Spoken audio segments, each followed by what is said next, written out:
Ta'ala, yang mana Allah telah melimpahkan rahmat, nikmat serta hidayahnya kepada kita semua sehingga kita dapat berkumpul di majelis yang insyaallah penuh dengan barokah ini dalam keadaan sehat walafiat tanpa kekurangan sesuatu apapun. Salawat dan salam kita aturkan kepada junjungan kita Nabi besar Muhammad sallallahu alaihi wasallam, yang mana beliau kita tunggu-tunggu syafaatnya di yaumil kiamah kelak. Yang saya hormati dan saya ta'zimi Bapak Haji Muhammad Ikhwani selaku Rais RT 01, yang saya hormati Bapak Saridal selaku Ketua Takmir Mushola At-Taqwa, yang saya hormati Bapak Nur Hadi Antara selaku RT 01 RW 08 Candikarang, yang saya hormati Bapak Sumardi, Bapak Jumaryadi, Bapak Politi, dan semua hadirin hadirat yang tidak bisa saya sebutkan satu persatu, tapi tidak mengurangi rasa hormat dan ta'zim saya kepada jenengan semua. Alhamdulillah, malam ini kita dapat berkumpul di majelis yang insyaallah penuh dengan barokah ini dalam keadaan sehat walafiat, semata-mata karena nikmat sehat dan nikmat sempat dari Allah Subhanahu wa Ta'ala. Kalau kita hanya mendapatkan nikmat sehat saja, belum tentu kita bisa berada di majelis ini, kita berkumpul di malam ini. Kita sehat, tapi kita punya acara yang lain, misalkan bekerja atau apapun itu. Kita sehat, tapi kita malas mau berangkat ke sini, bisa mawon.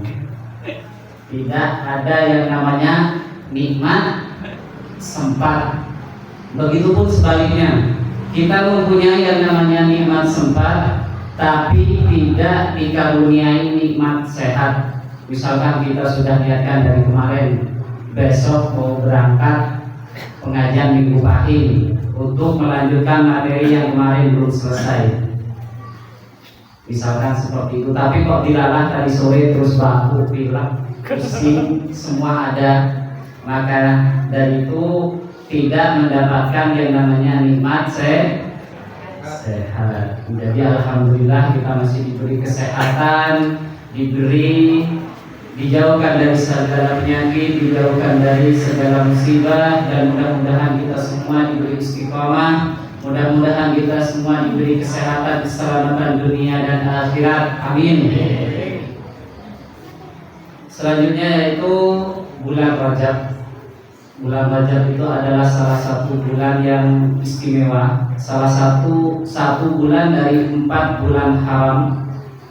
Tadi sudah sempat disampaikan oleh Bapak Haji Muhammad Ikhwan, barang siapa yang berpuasa di bulan Rajab maka disediakan air yang lebih manis dari madu.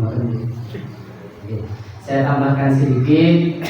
Kemarin pas kajian rutinan minggu letiku, Kiai Haji Anwar Zainul niku ngendika jauh, beliau menyampaikan barang siapa yang memperbanyak membaca sholawat di bulan Rajab itu, maka disediakan satu sungai di surga yang manisnya itu melebihi madu dan lebih sejuk daripada salju.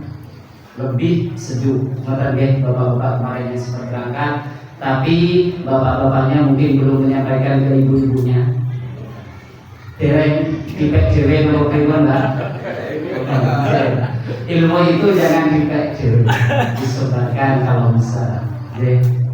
Kejadian itu ketika Rasulullah SAW melakukan Isra Mi'raj. Jadi keliling ketika Mi'raj dari Masjidil Aqsa, beliau dilewatkan di surga dan di neraka. Di surga beliau mendapati yang sungai tadi yang lebih manis daripada madu dan lebih sejuk daripada salju. Ketika Pak Anwar niku, madu niku ada yang lebih manis, ada yang manis banget dan ada yang pahit banget. Madu napa niku? Oh, kalau di madu itu saya hanya mencontohkan. Pak Anwar itu ngendikane ngoten. Jadi madu itu bisa manis dan bisa pahit kalau di aduh. Cari deh lo dan di bulan Rajab ini diperbanyak salawat. Seperti ibu-ibu itu udah luar biasa deh. Tadi malam salawatan, malam ini salawatan. Biasanya kan yang ditanya seragamnya berapa kan? Malam ini saya tanya seragamnya yang dipakai yang berapa bu? Saya kan nggak nanya berapa banyak seragamnya tapi yang berapa. Jadi untuk bulan Rajab itu diperbanyak sholawat, diperbanyak tasbih nopo lapate subhanallah, dan diperbanyak dengan istighfar, karena pahalanya di bulan Rajab itu juga dilipat gandakan, dan begitu pula dengan kemaksiatan itu juga dilipat gandakan. Nah, kalau misalkan pahala digandakan berarti siksanya juga digandakan. Jadi hati-hati nanti kami paham kalau aku mencontohkan mau. Ini sudah jam 9, kita balik ke tema, yaitu temanya tentang wudu. Hal-hal yang membatalkan wudu kemarin sudah saya sampaikan, ada berapa? 6. Pinten? Yang 6 itu rukun wudu atau fardu wudu. Ibu-ibu lupa terus ya. Harga minyak kan bu? Bismillahirrahmanirrahim. Nawaqidul wudu'i arba'atu asya. Ada berapa? Arba'atu niku pinten? 4. Ini pinter.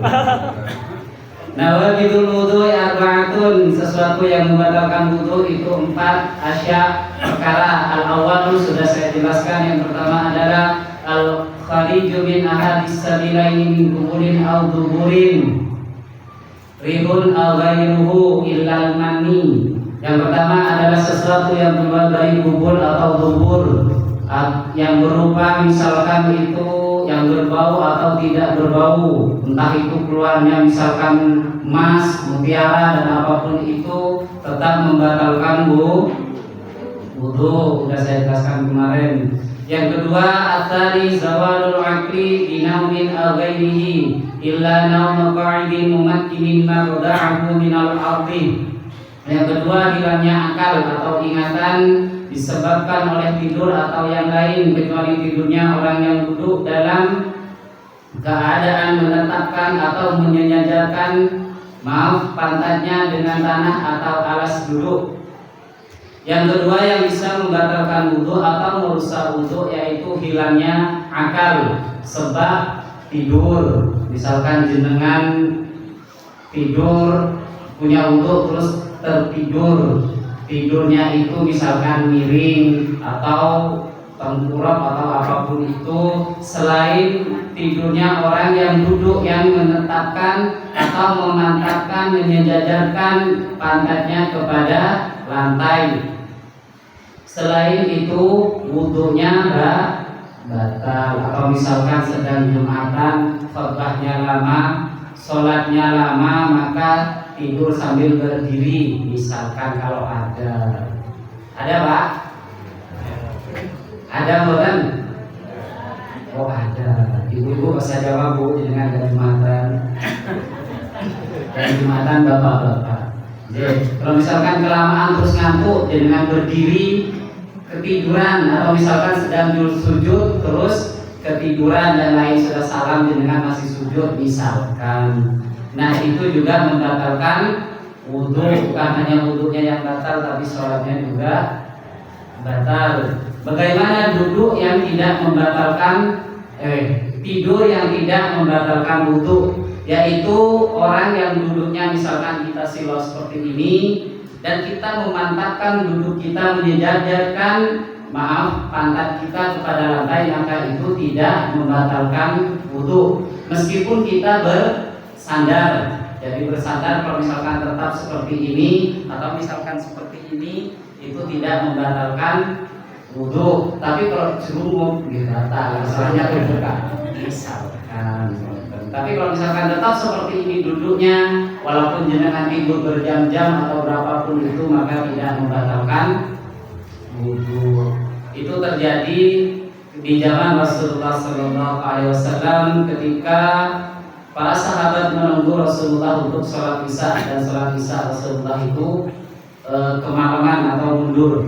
Maka ada salah satu sahabat yang tertidur sampai mendengkur dan dagunya itu sampai ke dada, berarti sudah sampai mendengkur, itu berarti tidurnya sudah nyenyak sekali. Dan ketika Rasulullah itu hadir, maka Rasulullah tidak memerintahkan untuk sahabat tadi untuk berwudu, tapi langsung melaksanakan sholat isya. Jadi yang seperti itu tidak membatalkan wudu.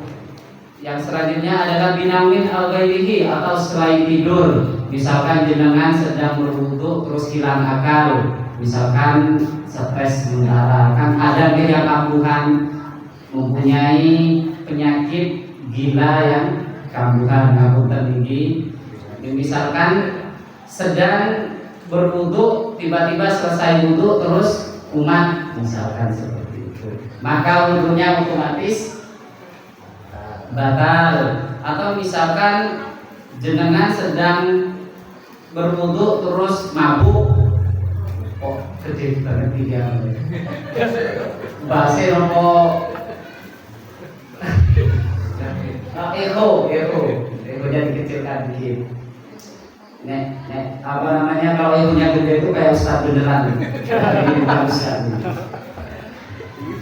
Ustaz coba-coba. Jadi atau misalkan terus mabuk hilang akal, maka itu juga membatalkan wudu. Sambut jelas? Sambut? Alhamdulillah. Tapi bukan karena diam, karena nggak ngerti atau karena ngantuk ya, tapi karena sudah paham. Saya lanjutkan. Yang ketiga, at-tsalisul tifa'u basyaratai rajulain aw wa mar'atin kabiraini ajnabiyyaini min ghairi ha'ilin. Yang ketiga adalah bertemunya antara dua kulit laki-laki dan kulit perempuan yang sudah besar. Keduanya tadi adalah ajnabi atau orang lain yang bukan mahram, tanpa adanya penghalang walaupun itu tipis. Jadi kalau misalkan jenengan itu menyentuh ajnabi, yang bapak-bapak menyentuh ibu-ibu yang sudah sama-sama dewasa atau sebaliknya begitu tanpa penghalang, maka wudunya batal kecuali itu mahram. Mahram nopo muhrim? Mahram nopo muhrim? Mahram. Kalau muhrim itu nopo? Kalau muhrim adalah pakaian ihram, orang yang sedang ihram. Kadang banyak nggak usah menyentuh nanti batal wudunya, kita bukan muhrim. Jadi itu benar memang bukan muhrim, tidak lagi ihram. Muhrim itu adalah pakaian ihram. Dan di sini yang tidak batal itu ketika kita menyentuh mahram. Kalau istri mahram nopo mboten? Mahram apa tidak, apa bukan? Yang obat. Ini ada yang bukan, ada yang iya, ada yang pripun tadi. Sementara di sini saya jelaskan tentang mahram juga. Mahram ini adalah bonus dari nawaqidul wudu, karena ini juga bersangkutan dengan yang namanya merusak wudu atau yang membatalkan wudu. Kalau istri itu menjadi mahram, tapi itu bukan mahram selamanya. Tapi kalau misalkan jenengan mempunyai wudu menurut mazhab Syafi'i, mazhab yang kita anut, yang kita taklid kepada mazhab Syafi'i, kalau menyentuh istri itu membatalkan wudu. Karena ketika bercerai maka dia bukan siapa-siapa kita, beda dengan mertua atau anak. Saya bacakan untuk mahram bonus dari materinya. mahram itu dibagi dua. Yang pertama adalah mahram selamanya. Nanti saya jelaskan mahram selamanya. Yang kedua adalah mahram sementara. Yang pertama mahram sementara itu adalah saudara istri atau saudara suami. Jadi itu hanyalah mahram sementara. Kalau kita menyentuh mahram sementara itu membatalkan wudu. Yang kedua adalah ponakan istri atau ponakan suami. Yang ketiga itu adalah bibi istri atau atau paman suami. Jadi itu yang adalah mahram sementara. Yang kedua yaitu tadi mahram selamanya. Untuk mahram sementara tadi maka kita tidak diperbolehkan untuk menyatukan dalam pernikahan orang yang bersaudara. Misalkan saya ambil contoh saya sendiri saja. Saya mempunyai istri, maka saya tidak boleh menikahi kakaknya atau adiknya istri saya dalam satu pernikahan. Misalkan langsung kedua-duanya. Itu tidak boleh karena ipar itu adalah mahram sementara. Atau misalkan bibinya istri saya atau ponakan istri saya, maka itu tidak boleh dicampur adukan. Maksudnya tidak boleh dicampur jadi satu. Sebagaimana firman Allah dalam surat An-Nisa ayat 23, tidak boleh menikahi dua bersaudara, yang berbunyi Bismillahirrahmanirrahim, wa antajma'u bainal ukhtaini illa ma qad salaf innallaha kana ghafurur rahima. Dan diharamkan mengumpulkan dalam pernikahan dua perempuan yang bersaudara. Jadi yang dimaksud dengan dua perempuan yang bersaudara tadi seperti yang saya jelaskan di awal, kecuali yang telah terjadi dalam masa lampau. Sesungguhnya Allah adalah Maha Pengampun dan Maha Pengasih. Jadi jelas tidak diperbolehkan untuk menikahi dua bersaudara sekaligus.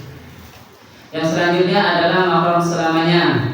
Mahram selamanya itu dibagi jadi 3. Yang pertama, mahram selamanya itu karena nasab atau karena keturunan.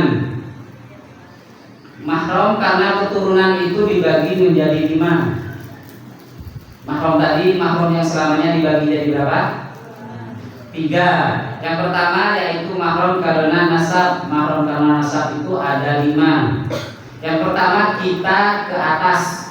Misalkan saya ke ibu saya, ke nenek saya, dan selanjutnya ke atas itu adalah mahram. Yang kedua, kita ke bawah. Misalkan saya ke anak saya, ke cucu saya, cicit, terus selanjutnya nomornya. Oke, itulah sampai ke bawah. Kalau misalkan masih belum meninggal, maka sampai ke bawah itu adalah mahram. Yang ketiga adalah saudara kandung.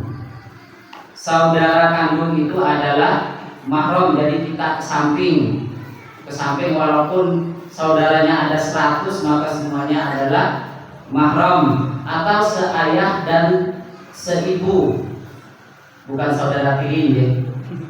Biasanya kalau misalkan ada seseorang si A misalkan meninggal, ibunya si A meninggal, terus bapaknya menikah lagi dengan orang lain. Setelah itu bapaknya si A tadi mempunyai anak, maka itu namanya saudara tiri atau bukan? Saudara tiri apa bukan?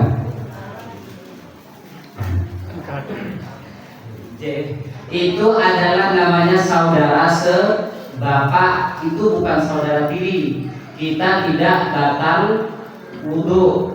Atau misalkan sebaliknya, bapaknya yang meninggal terus ibunya menikah lagi dengan orang lain dan mempunyai anak, itu saudara tiri atau bukan? Ragu-ragu. Itu namanya saudara seibu. Itu bukan saudara tiri. Banyak yang mengartikan kalau misalkan seorang bapak meninggal terus ibunya menikah lagi dan dia mempunyai anak dengan istri suami yang baru, maka itu disebut dengan saudara tiri. Itu bukan saudara tiri, tapi itu adalah saudara seibu. Kita tidak batal wudu kecuali si A tadi mempunyai bapaknya tadi ibunya sudah meninggal terus bapaknya menikah lagi dengan orang lain. Nah, si istri bapak tadi mempunyai anak yang bukan dengan bapaknya. Nah, itu yang namanya saudara tiri. Jangan salah dia mengartikan saudara tiri. Itu adalah yang namanya saudara tiri. Jadi kita batal wudunya kalau misalkan dengan anak bawaan dari ibu sambung atau gampangnya ibu tiri lah misalkan. Tapi kalau ibu tiri itu identik dengan jahat, makanya ibu sambung saja. Sambung paham, saudara tiri. Yang nomor 4 adalah saudara ayah ibu atau misalkan paman dan bibi. Itu adalah mahram kita yang senasab. Yang kelima adalah ponakan atau anak saudara kita. Misalkan anak kakak, anak adik, itu adalah ponakan kita. Nah, itu tidak membatalkan wudu. Kalau misalkan anak dari saudara bapak gimana? Atau sepupu? Sepupu itu batal nopo mboten? Masih batal bapak. Oke, untuk sepupu itu membatalkan wudu, itu bukan mahram untuk sepupu. Yang mahram itu adalah kita ke atas, kita ke bawah, seayah saudara, entah itu seayah atau seibu atau saudara kandung satu bapak satu ibu. Yang selanjutnya adalah saudara ayah atau saudara ibu, yaitu paman, amun, ammatun, itu adalah mahram. Yang selanjutnya adalah ponakan. Tapi kalau misalkan sepupu itu bukan mahram, jadi diperbolehkan untuk menikahi sepupunya. Paham tentang mahram nasab? Oke. Yang kedua dibagi 3 tadi. Yang kedua adalah mahram karena raudhah. Raudhah itu adalah susuan. Kalau misalkan mahram secara raudhah itu sudah memenuhi syarat, maka dia mahramnya itu juga sama 5. Jadi kembali ke nasab tadi. Kalau misalkan raudhah, misalkan istri saya menyusui anaknya orang, sudah memenuhi syarat untuk menjadi raudhah itu, maka anak tadi itu kembali ke tadi, ke 5. Ke saya mahram, ke bapak saya juga mahram, ke kakek saya juga mahram. Begitupun ke bawah saudara-saudaranya juga mahram. Atau misalkan paman saya itu juga mahram, sama seperti mahram nasab tadi kalau misalkan sudah menjadi raudhah. Tapi untuk menjadi raudhah itu ada beberapa syarat yang harus terpenuhi. Yang pertama adalah umurnya tidak lebih dari 2 tahun hijriyah. Jadi kalau misalkan anak itu lebih dari 2 tahun, maka itu tidak dihitung raudhah. Atau misalkan bapak-bapaknya nyusu ke ibunya, itu walaupun jenengan berapapun banyak yang diminum susunya, itu tidak raudhah, tidak menjadi anaknya, karena jenengan sudah senior, sudah tua. Jadi sudah tidak memenuhi syarat yang pertama, harus kurang dari 2 tahun. Jadi kalau misalkan sudah 3 tahun dan selanjutnya itu tidak masuk raudhah. Jadi walaupun banyak sebanyak apapun yang diminum susunya, itu sudah tidak termasuk raudhah. Syarat yang kedua adalah harus 5 kali susuan. Maksudnya itu dengan 5 kali susuan, pertama menyusui, setelah itu berhenti karena kenyang. Selanjutnya menyusui lagi 2, ketiga dan keempat dan selanjutnya seperti itu. Walaupun jaraknya dari menyusui pertama, kedua dan selanjutnya itu tidak dalam waktu dekat, misalkan bulan pertama setahun terus 5 tahun kelebihan umurnya. Ini 2 tahun. Misalkan sebulan menyusui pertama, terus bulan selanjutnya kedua, dan selanjutnya sampai 5 kali. Kalau misalkan 1 tahun kayak nanti udah 5 tahun nih, udah lebih. Itu syarat yang kedua. Syarat yang ketiga, dari seseorang yang masih hidup yang diambil susunya, maaf, bukan susunya tapi air susunya yang kepleset yang diambil air susunya, terus setelah diambil misalkan dimasukkan ke botol, misalkan air susunya itu lebih tulang-tulang misalkan, terus diwadahi botol disimpan di kulkas. Nah setelah itu orangnya tadi yang diambil air susunya itu meninggal, maka seorang anak yang minum susu tadi sampai 5 kali yang di bawah umurnya 2 tahun itu juga dihitung raudhah, walaupun ibunya tadi sudah meninggal. Jadi mahramnya itu adalah ke simbahnya, ke saudaranya, dan ke paman atau bibinya. Paham ya? Yakin? Kalau yakin tadi syaratnya ada berapa untuk menjadi raudhah tadi? Ada tuh. Banyak kan gak juga.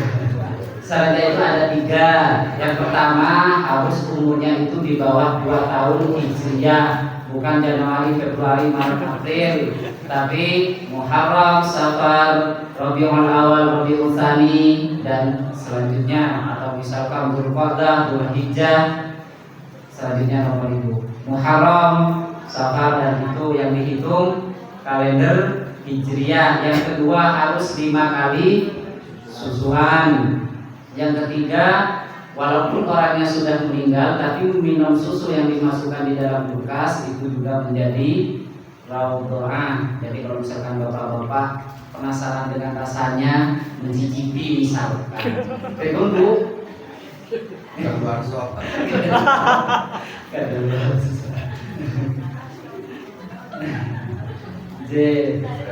misalkan bapak-bapaknya mencicipi walaupun sampai 10 kali, itu tetap bukan raudhah karena sudah melebihi batas umur.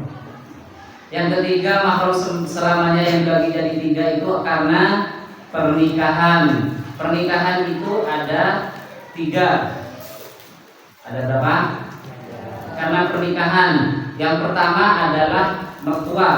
Jadi kalau misalkan jenengan menikah dengan seseorang, ini tanpa syarat ya mertua itu. Jadi kalau misalkan jenengan sudah mengucapkan, seorang laki-laki mengucapkan kubiltu nikahaha wa tasrijaha bil mahril madhkur halan, dan saksi mengucapkan sah, maka itu mertua sudah menjadi mahram selamanya.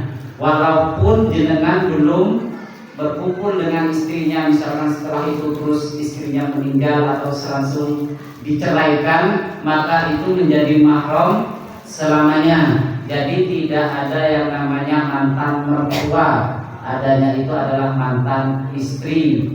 Mertua itu selamanya orang tua kita, jadi tidak batal wudu.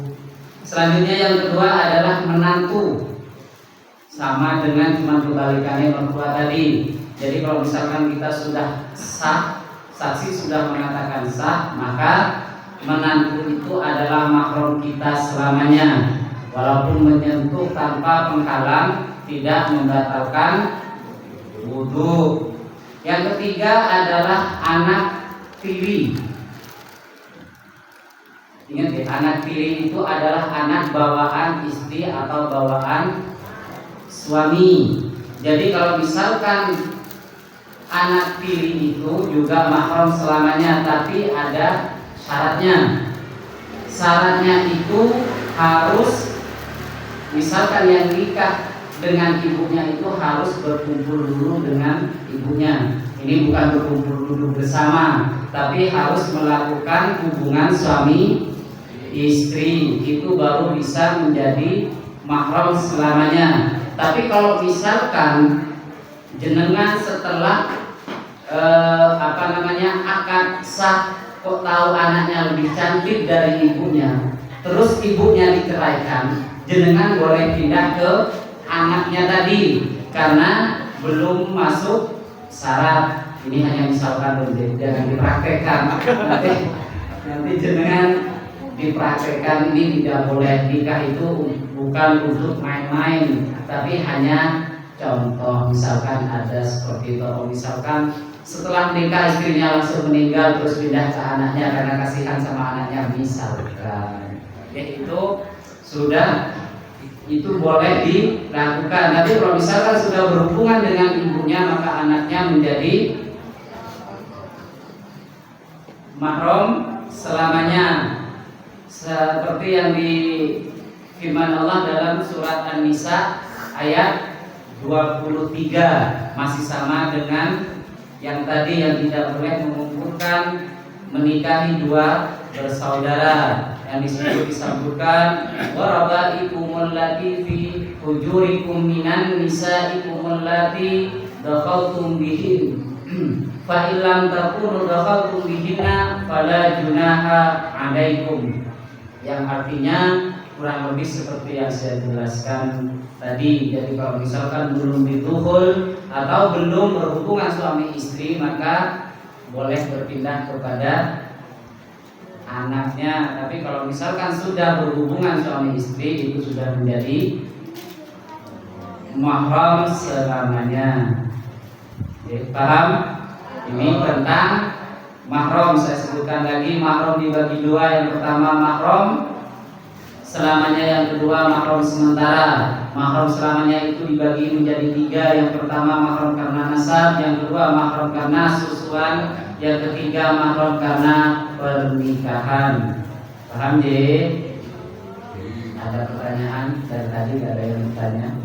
Atau saya selesaikan dulu materinya, nanti seperti kemarin baru satu materi sudah selesai.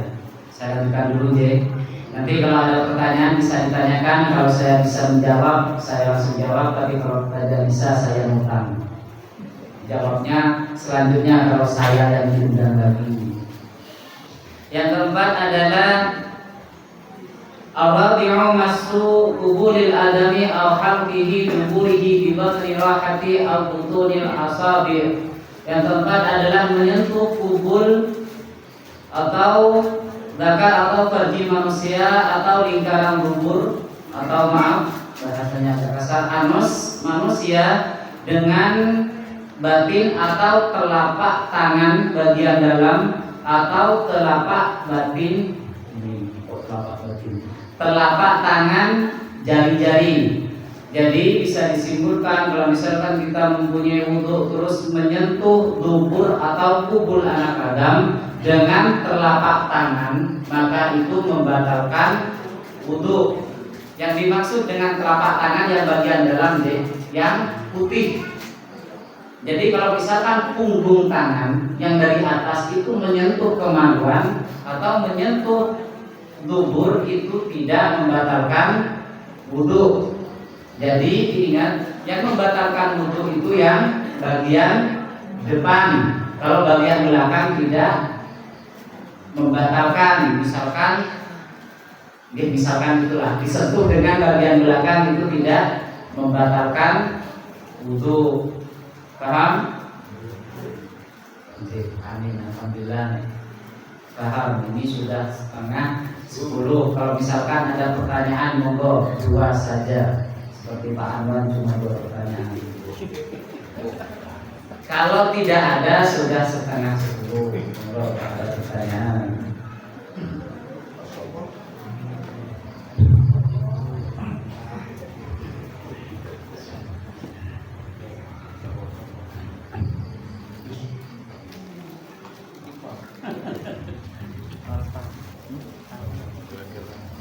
Assalamualaikum warahmatullahi wabarakatuh. Waalaikumsalam warahmatullahi wabarakatuh. Ini yang saya tanyakan masalah wanita ya Pak. Jadi wanita itu kodratnya pasti tinggi cantik kan itu. Cuma itu ada 6 yang harus harus dilaksanakan, yang dilarang misalnya yaitu mentapo yang nggak boleh kan. Terus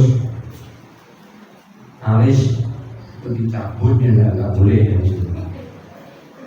Terus gigi itu dikikir kan nggak boleh juga. Terus menyambung rambut ini hukumnya apa Pak ini?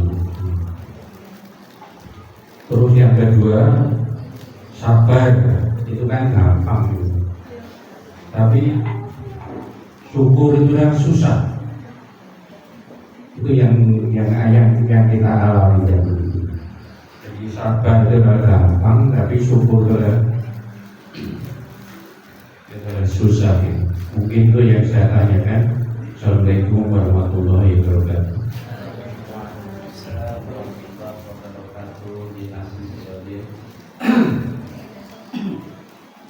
Yang pertama tentang perempuan cantik. Mohon maaf kalau misalkan jawaban saya tidak berkenan untuk jenengan. Ini saya di sini hanya menjawab pertanyaan, jadi mohon maaf untuk siapapun. Saya tidak ada niat untuk menyinggung siapapun, yang pertama. Yang kedua, saya tidak ingin mengoreksi siapapun. Jadi saya murni hanya menjawab pertanyaan dari Pak Pon. Karena ini pertanyaan akan saya jawab. Mudah-mudahan tidak ada yang tersinggung atau apapun. Yang pertama, kita diharamkan atau tidak diperbolehkan untuk merubah bentuk yang sudah ditentukan oleh Allah Subhanahu wa Ta'ala. Itu yang pertama. Misalkan seperti yang tadi dikatakan, yaitu mencabut alis. Nah, itu tidak diperbolehkan. Kan udah alisnya sudah bagus, kok dicabut-cabut misalkan. Nah, itu diharamkan. Beda kalau misalkan rebonding itu masih ada yang namanya perbedaan pendapat. Ada yang mengatakan boleh, ada yang tidak, ada yang mengatakan tidak boleh. Ada yang mengatakan boleh itu kalau misalkan, ngapunten maaf sebelumnya, rambutnya kribo misalkan, terus sama suaminya disuruh rebonding karena untuk menyenangkan suaminya, bukan untuk terus setelah rebonding jalan-jalan keluar misalkan tanpa kerudung karena pamer rambutnya baru udah bagus misalkan. Nah, itu yang diharamkan. Tapi diperbolehkan kalau itu yang menyuruh suaminya untuk menyenangkan suaminya.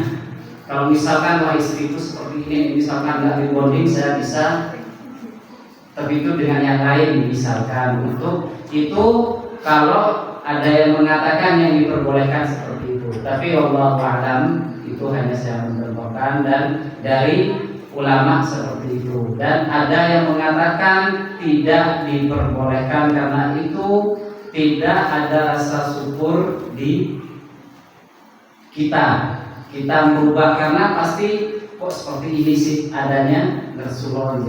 Kita pasti protes kepada yang maha pencipta. Atau yang kedua adalah kuku tadi, tato itu tidak diperbolehkan karena air tidak bisa menyentuh kulit atau tidak masuk ke kulit karena tato tadi. Jadi kalau misalkan jenengan belum mempunyai tato, jangan membuat tato. Karena saya rasa yang tidak bertato itu udah ganteng-ganteng seperti ini. Yang cewek juga udah cantik-cantik. Dan tapi kalau misalkan jenengan sudah saya terlanjur pakai tato Pak, gimana? Kalau misalkan jenengan sudah terlanjur punya tato, tidak usah dihapus, tidak apa-apa. Bertobat yang banyak, menyesali perbuatannya. Wis yakin aja Allah akan menerima tobatnya dan lututnya jenengan akan sah. Jenengan tidak usah disakiti, kan ada yang disetrika misalkan terus apalah itu, kecuali jenengan mempunyai materi yang banyak, terus ada alatnya di laser, itu bisa kan tidak sakit. Tapi itu mungkin membutuhkan biaya yang tidak sedikit. Tapi kalau misalkan jenengan tidak bertato, tidak usah bertato, karena itu air tidak masuk. Karena kita kena pulpen itu harus dibersihkan ketika kita mau wudu, apalagi dengan yang tinta masuk ke dalam. Tapi itu namanya mungkin seni, kan ada yang mengatakan itu seni, tapi seninya di badan misalkan. Kalau saya diajar putih aja takut gitu, apalagi ditusuk-tusuk. Jadi sabun yang pertama, selanjutnya tentang kuku. Kuku itu tidak boleh dicat yang namanya warna hitam, sama dengan rambut. Rambut itu tidak boleh disemir warna hitam. Kuku juga tidak boleh diwarnai hitam. Paham ya? Kalau misalkan sudah ada yang warna hitam, ya besok gak usah diulangi. Warna yang lain aja, misalkan merah atau apa. Tapi kalau misalkan henna itu hanya warna merah, nggak ada yang warna-warni. Kalau misalkan ibu-ibu, ada yang warna hitam. Jadi kalau henna ada yang warna biru. Saya nggak tahu karena kita bawa-bawa. Soalnya istri saya nggak pernah pakai henna. Selanjutnya sabar dan syukur. Ini pertanyaan, kalau menurut saya lebih susah sabar daripada syukur. Karena bersabar itu sangat susah.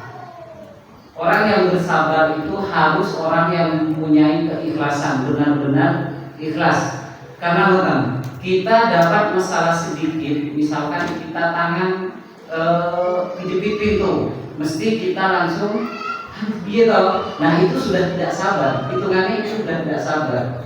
Karena itu adalah sabar itu menurut saya lebih susah daripada bersyukur. Tapi untuk mengerjakan yang syukur itu juga susah. Misalkan saya contohkan, untuk bersyukur, orang yang bersyukur kita mempunyai motor misalkan, kita tidak bisa bersyukur kalau kita melihat orang yang mempunyai mobil. Cara untuk kita bisa bersyukur itu lihatlah yang di bawah, jangan lihat yang di atas kita. Misalkan kita tidak mempunyai motor tapi mempunyai sepeda misalkan, maka lihat orang yang tidak mempunyai sepeda. Alhamdulillah saya masih bisa naik sepeda sedangkan dia hanya jalan kaki. Yang jalan kaki pun begitu. Alhamdulillah masih diberi kesehatan sedangkan dia sakit di rumah. Yang sakit di rumah juga seperti itu. Alhamdulillah saya sakit tapi di rumah sedangkan dia di rumah sakit misalkan. Atau yang di rumah sakit dia tetap bersyukur karena belum dikubur. Kalau yang sudah dikubur dia tidak bisa bersyukur lagi. Jadi seperti itu. Tapi untuk menjadi orang yang bersyukur itu sangat susah. Jadi, kadang kita kebanyakan Rasulullah, hidup saya kok gini-gini terus, kalau kapan kayanya misalkan. Saya kerja tiap hari seperti ini kok nggak dapat rezeki kok seperti ini. Kadang Allah aja kita salahkan. Misalkan saya sholat duha udah tidak ketemu rakaatnya berapa kok saya tidak kaya-kaya. Nah mungkin tidak ketemu rakaatnya mungkin dengan nggak pernah sholat duha. Kalau sholat duha pasti ketemu.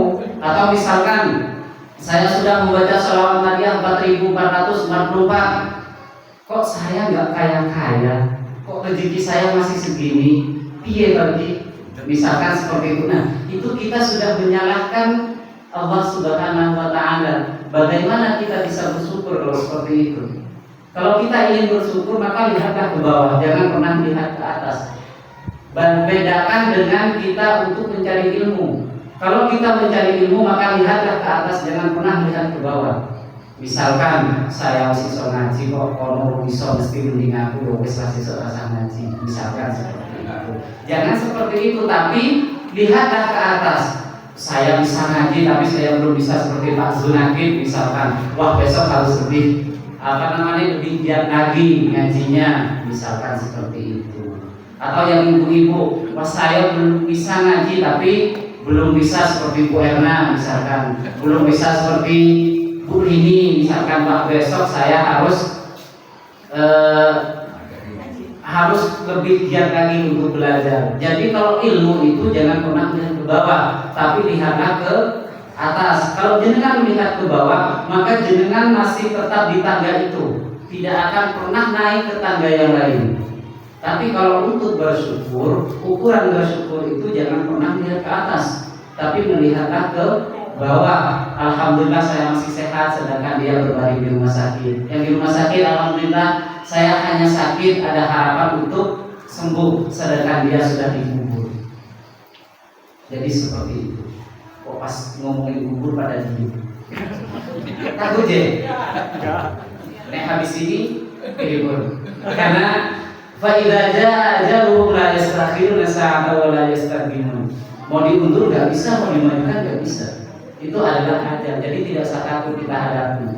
Tapi harus dipersiapkan dulu untuk kesana, sanunya. Jangan bawa nasi bog ya. Nanti mau mati bawa nasi bog. Itu tidak berguna.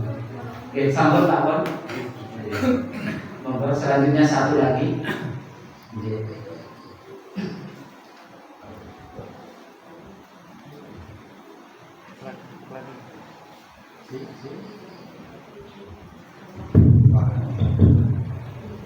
Assalamualaikum warahmatullahi wabarakatuh. Waalaikumsalam.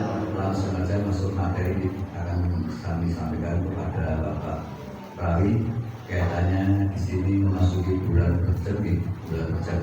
Karena tadi disampaikan Bapak Rawi harus banyak bersolawat, banyak membaca doa-doa, nanti di akhirat tentunya akan mendapatkan suatu keberhasilan atau hidayahnya dari Tuhan kuasa.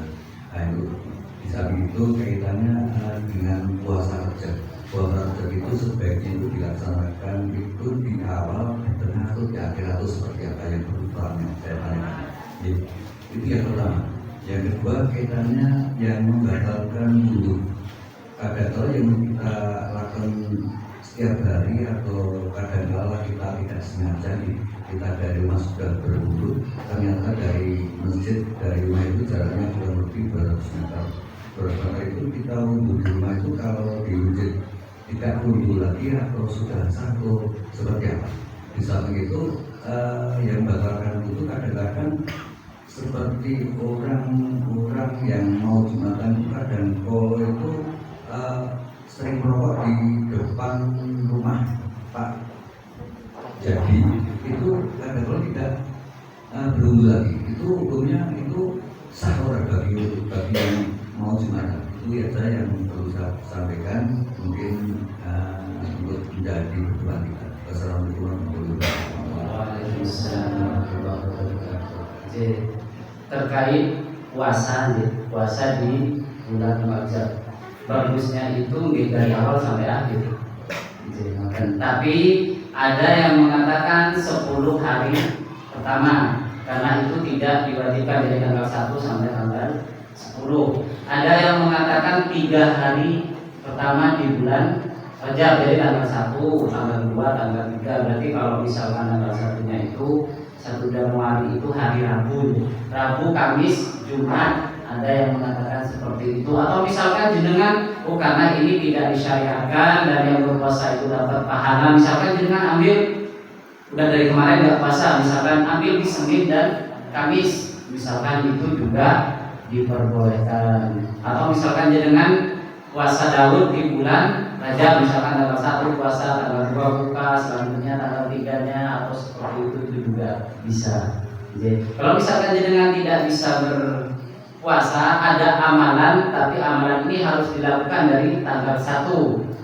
Itu dibaca pagi 70 kali, sore 70 kali. Barang siapa yang membaca itu maka tidak akan tersentuh oleh api neraka. Yang alhamdulillah kita baca kemarin pas tanggal 1 itu di musola sini. Tapi entah besoknya kita hidup atau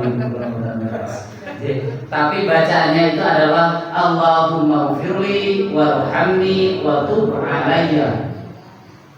Allahumma ufirli warhamni wa tub alayya. Itu sore 70 dan pagi 70. istiqomah mawon. Misalkan sorenya jenengan kok sore ngaji habis asar bisa. Jadi 70 rabbighfir li warhamni wa tub alayya rabbighfir li warhamni wa tub alayya, misalkan seperti itu. Paginya habis subuh boleh, misalkan habis duha juga boleh, ataupun subuh sama duhanya tidak ada, misalkan kesiangan jam 8 boleh, asalkan pagi. Kalau misalkan dari kemarin tidak dibaca, bisa dimulai dari besok dibaca. Kalau misalkan juga tidak bisa, dia dibaca istighfar aja yang banyak, misalkan astagfirullah, astagfirullah, astagfirullah, subhanallah, subhanallah, subhanallah. Atau misalkan sholat tadi seperti Allahumma sholli ala sayyidina Muhammad, Allahumma sholli ala sayyidina Muhammad. Dan ini misalkan untuk ibu-ibu yang hadroh, jangan sholawat pas tampil mawon bu. Di bulan Rajab ini diperbanyak sholawat. Bapak-bapak juga loh pak.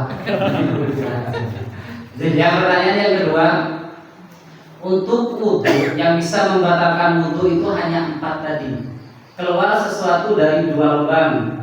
Yang kedua, bersentuhan dengan orang yang bukan mahram, bukan mahram. Terus yang selanjutnya adalah hilangnya akal, entah itu sebab tidur atau yang lain. Yang keempat adalah menyentuh kubur dan dubur dengan telapak tangan. Hanya itu. Jadi kalau misalkan jenengan dari rumah berangkat ke masjid, kalau jenengan tidak melakukan 4 hal yang tadi, maka itu tidak membatalkan wudu. Atau misalkan ada orang yang dawamul wudu dari subuh sampai subuh lagi, jadi ketika dia batal langsung wudu, dan begitu pun selanjutnya. Atau misalkan yang di musola, kita sholat maghrib sampai isya, itu tidak wudu lagi, itu juga tidak batal wudu kalau kita tidak melakukan yang 4 tadi.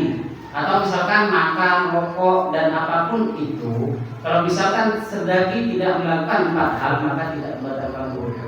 Jadi jenengan dari rumah berangkat Jumatan udud sampai masjid kok habis udud meneh. Aman ya? Aman. Tapi kalau misalkan mau sholat minimal umur dulu lah.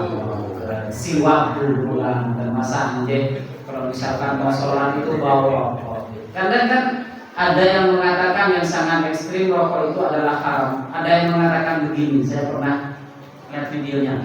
Masa mau mau sholat mulutnya bau asbak, mohon maaf ini bukan saya, tapi ada yang mau seperti itu. Jadi mungkin saya ambil positifnya saja. Kalau misalkan jenengan setelah wudu, misalkan rokok dari rumah habis berapapun, nanti setelah mau sholat jenengan umur, tapi tidak membatalkan wudu. Sambut.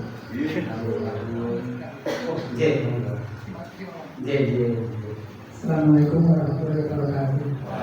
Ini saya kalau nyambung anak kata semati kalau saking gereja tumuti kamar ibadah atau masjid mau sholat, mereka sampun wudu dan tidak lain pun melakukan perjalanan mereka amit kita mereka selalu atau kaset mereka amit kalau lalu tinggal aku saat mereka ini matahari itu mereka 2 lubang, tapi kepleset untuk sandung niko terasa mau keluar kencing tapi nggak keluar, tapi keluar terasa apa nih? Keluar mungkin kan? Ternyata batal kan? Niko masih perlu wudu lagi. Assalamualaikum warahmatullahi wabarakatuh. Tapi hanya ingin tapi tidak.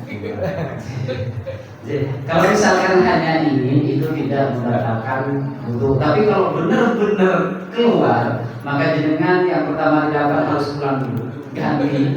Setelah itu wudu lagi dan itu berangkat lagi, itu tidak membatalkan wudu. Tapi kalau misalkan hanya ingin, misalkan seperti tapi tidak, nah itu tidak membatalkan wudu. Itu hanya yang namanya penyakit itu namanya adalah penyakit was-was, bukan was-was.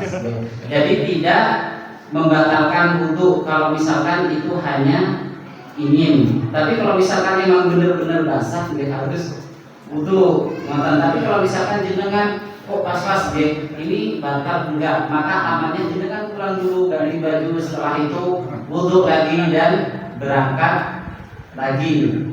Nah, kan? Jadi kalau misalkan hanya seperti, maka jenengan yakinkan, oh ini hanya was-was saja, berarti tidak apa-apa, wudhu saya tetap terjaga. Sambut. Cekak. Sambut ya, ini sambut jam 10. Sambut ya, ini sudah mulai. Tapi tadi karena mulainya sudah jam 9, jadi mundur sebenarnya. Jadi sambut. Dari saya pribadi, kalau misalkan ada penyampaian apa yang menyinggung perasaan dari jenengan dari awal sampai akhir, saya mohon maaf yang sebesar-besarnya. Subhanakallahumma wa bihamdika astaghfirullah wa atubu ilaika wa billahi taufiq wal hidayah. Assalamualaikum warahmatullahi wabarakatuh. Waalaikumsalam.